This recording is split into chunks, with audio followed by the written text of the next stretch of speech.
Students, आज हम पढ़ेंगे टाइप्स ऑफ मूवमेंट के बारे में। हम किन की मूवमेंट की टाइप्स को स्टडी करेंगे? प्लांट्स की, ठीक है। और अगर हम प्लांट्स की मूवमेंट की बात करें तो हमें पता है कि प्लांट जो है वो उस तरह से मूव नहीं कर सकते जिस तरह से कि हम दूसरे ऑर्गेनिजम्स, जिस तरह एनिमल्स को मूव करते हुए देखते हैं। तो प्लांट्स जो है वो किस टाइप की मूवमेंट शो करता है? प्लांट या तो बेंड कर जाएगा, ठीक है, या फिर उसमें जो है वो ट्विस्टिंग हो जाती है, या फिर उसका कोई पार्ट जो है वो एलोंगेट हो जाता है। यानी कि प्लांट जो है वो अपने डिफरेंट ऑर्गन्स या अपने पार्ट्स की मूवमेंट शो करता है। वो कम्प्लीटली जो है वो एक जगह से दूसरी जगह पे अपने हायर प्लांट्स को कभी भी मूव करते हुए नहीं देखा होगा। अब हम इसको एक डायग्राम से देख लेते हैं कि किस तरह से ये बेंड कर रहे हैं, किस तरह से इनकी ट्विस्टिंग होती है। तो ये आपके सामने एक डायग्राम है। इस डायग्राम में अगर आप देखें तो यहाँ पे आपको नजर आ रहा होगा कि वैसे जब हम प्लांट्स की बात करते हैं तो यहाँ पर उसकी एक ग्रोइंग टिप दिखाई हुई है। और साथ में अगर आप देखें तो अगर प्लांट का कोई एरिया, यहाँ पे आप देख रहे हैं जो अपर साइड है उसके जो सेल्स हैं वो एलोंगेट हो गए, और इन सेल्स के एलोंगेशन की वजह से अगर आप यहाँ पे देखें ये वाले सेल्स जो हैं ये एलोंगेट हुए हैं, ठीक है। और जो ये वाले सेल्स हैं या आप देखते जाएंगे ग्रेजुअली छोटे हैं। तो इसका क्या मतलब है कि जब एक साइड के सेल्स जो हैं वो एलोंगेट होना शुरू हो जाते हैं तो प्लांट जो है वो उस साइड पर बेंड हो जाता है, या फिर उसकी जो शाख है या उसका कोई हिस्सा है वो उस साइड पर बेंड हो जाता है। इस तरह की जो मूवमेंट है वो कौन सी है? वो बेंडिंग मूवमेंट है। और इसी तरह से उसका कोई सर्टेन पार्ट जो है वो एलोंगेट हो जाता है। जैसे हमने ये देखा कि यहाँ पर क्या हो रही है? एलोंगेशन हो रही है एक पार्ट की, जिसकी वजह से वो बेंडिंग शो कर रहा है। इसी तरह से अगर हम एक और डायग्राम देखें तो इस डायग्राम में आप देखेंगे कि यहाँ पर उसकी ट्विस्टिंग हो रही है। जैसे यहाँ पर आप देख रहे हैं कि ये जो प्लांट है उसका एक सर्टेन पार्ट है, और ये जो पार्ट है इसने क्या किया? इसने ट्विस्टिंग की, और ये ट्विस्ट करके किसी भी सॉलिड ऑब्जेक्ट के अराउंड इस तरह से इसने उसको अपने सपोर्ट के तौर पे इस्तेमाल करना स्टार्ट कर दिया। और अगर हम इसकी टाइप्स की बात करें कि इनकी कितनी टाइप्स हैं तो इसको हम डिवाइड कर सकते हैं टू टाइप्स में। जो पहली टाइप है उसे कहा जाता है ऑटोनॉमिक मूवमेंट्स। ऑटोनॉमिक मूवमेंट जो है वो कौन सी वाली मूवमेंट होती हैं? जिनमें प्लांट मूव करता है इंटरनल स्टिमुलाई के रिस्पॉन्स में।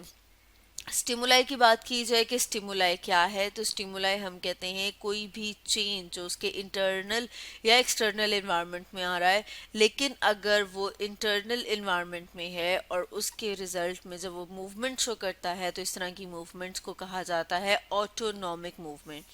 सेकंड जो इसकी टाइप है उसे हम कहते हैं पैराटोनिक मूवमेंट। पैराटोनिक मूवमेंट में जैसे हमने बात की थी अभी कि जो स्टिमुलाई है या तो वो इंटरनल होगा या फिर वो एक्सटर्नल होगा। अगर तो इंटरनल स्टिमुलाई है, जैसे हम यहाँ पर देख लेते हैं कि अगर उसका स्टिमुलाई जो है वो इंटरनल है, ठीक है, तो फिर क्या होगा? फिर मूवमेंट्स जो हैं वो ऑटोनॉमिक होंगी। और अगर जो उसका स्टिमुलाई है वो एक्सटर्नल है, अगर तो वो एक्सटर्नल है तो फिर उसकी जो मूवमेंट्स हैं या फिर उसके रिस्पॉन्स में जो वो मूवमेंट शो करता है उन मूवमेंट्स को कहा जाता है पैराटोनिक मूवमेंट्स। और ये होती किस तरह से है? ये इंटरनल ग्रोथ चेंजेस के रिजल्ट में है। मतलब कि फिर जब स्टिमुलाई को रिस्पॉन्स करते हुए प्लांट क्या शो करते हैं? इंटरनल ग्रोथ चेंजेस शो करते हैं, और उन इंटरनल ग्रोथ चेंजेस के रिस्पॉन्स में प्लांट जो है वो कोई ना कोई मूवमेंट शो करता है।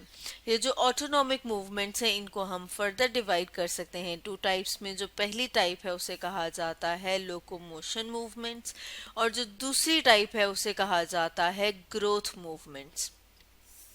अगर हम बात करें लोकोमोशन मूवमेंट की, ये किसकी टाइप्स हैं? ये दोनों की दोनों जो हैं वो ऑटोनॉमिक मूवमेंट की टाइप है।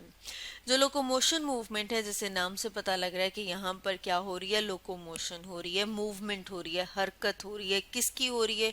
या तो पूरा का पूरा प्लांट जो है वो मूव कर जाता है। जैसे मैं ऊपर कह रही थी कि प्लांट तो मूव नहीं करते, तो फिर हम ये कैसे कह सकते हैं कि पूरा का पूरा प्लांट जो है वो मूव कर जाता है?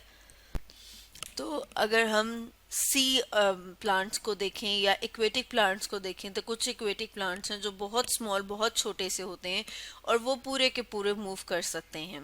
ठीक है, वो स्टिमुलाई को रिस्पॉन्स शो करते हुए अपनी होल बॉडी को मूव करवा सकते हैं। और इसी तरह से कुछ ऑर्गेनिजम्स हम देखते हैं, मतलब कुछ प्लांट्स जो हैं वो सिर्फ और सिर्फ साइटोप्लाज्म की मूवमेंट को शो करते हैं। इसको हम एक डायग्राम से देख लेते हैं कि किस तरह से जो साइटोप्लाज्म है वो मूव करता है।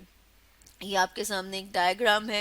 इस डायग्राम में आप देख रहे हैं कि ये जो एरो हैं ये क्या शो करेंगे, ये साइटोप्लाज्म की मूवमेंट को शो करेंगे कि किस तरह से साइटोप्लाज्म जो है वो मूव कर सकता है।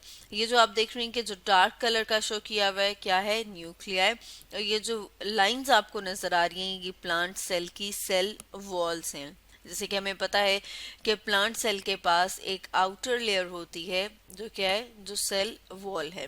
इसके अलावा कुछ प्लांट जो हैं वो सीलियरी और फ्लैजिलरी मूवमेंट शो करते हैं, मतलब ये कि उनके पास सीलिया और फ्लैजिला प्रेजेंट है। सीलिया और फ्लैजिला क्या होते हैं ये हम एक डायग्राम से देख लेते हैं।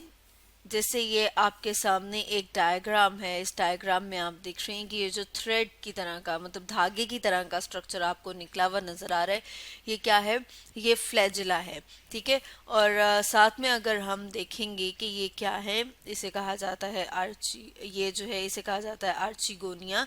आर्चिगोनिया जिसे हम कहते हैं कि ये प्लांट्स का फीमेल रिप्रोडक्टिव सिस्टम है जिसके अंदर ओवा यानी कि एग मौजूद होता है। इसके साथ अगर हम यहाँ पर बात करें तो इसे कहा जाता है एंथ्रीडिया यानी कि मेल रिप्रोडक्टिव ऑर्गन जो प्लांट का है जिसके पास स्पर्म होते हैं।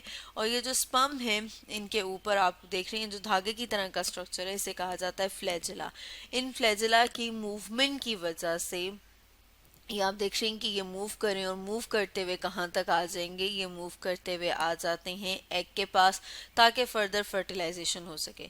तो स्टूडेंट्स आज हमने पढ़ा टाइप्स ऑफ मूवमेंट के बारे में, और ये जो पैराटोनिक मूवमेंट है इसकी फर्दर टाइप्स हम पैराटोनिक मूवमेंट्स की और ग्रोथ मूवमेंट्स की फर्दर टाइप हम अपनी नेक्स्ट वीडियो में स्टडी करेंगे।